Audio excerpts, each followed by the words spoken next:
Israel पर अपनी जवाबी कार्रवाई में ईरान ने जमकर तबाही मचाई।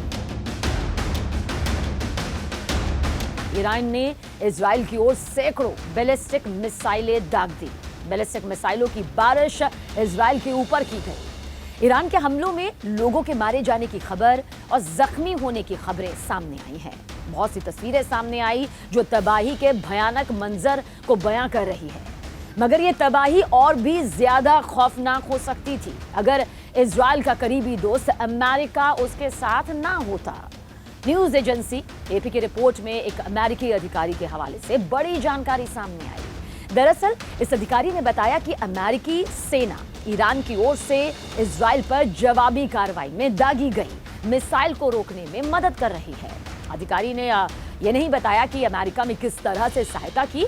देखिए, इजराइल ने ईरान पर ऑपरेशन राइजिंग लायन के तहत हमला किया और इसमें ईरान के शीर्ष यानी कि दिग्गज सैन्य अधिकारी मारे गए। इसके साथ ही परमाणु और मिसाइल ठिकानों को निशाना बनाया गया। इसके बाद अब ईरान ने इजराइल की ओर सैकड़ों बैलिस्टिक मिसाइल दागी है। ईरानी सेना ने इजराइल के खिलाफ अपने ऑपरेशन को सीवियर पनिशमेंट का नाम दिया है।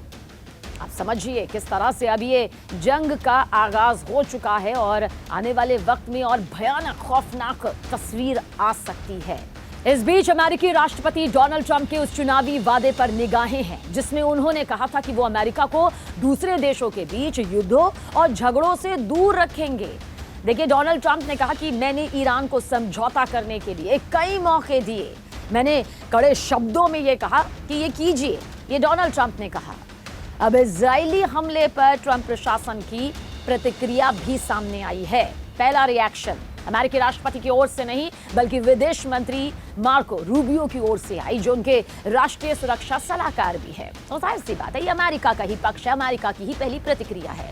उन्होंने ये साफ किया, ये कोशिश की कि अमेरिका इसमें शामिल नहीं है और रिपब्लिकन पार्टी के प्रशासन की मुख्य चिंता क्षेत्र में अमेरिकी सैन्य बलों की सुरक्षा करना है। ये उनकी पहली प्राथमिकता है।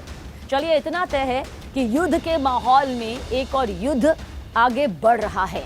ये तो महज शुरुआत भर है जहां पर ईरान और इजराइल आपस में टकरा चुके हैं। खामनेई ने भी कह दिया है कि इजराइल को बर्बादी भुगतनी होगी, पूरी तरह से इजराइल को बर्बाद करके रख देंगे। ये बहुत बड़ी चेतावनी खामनेई की भी सामने आई है।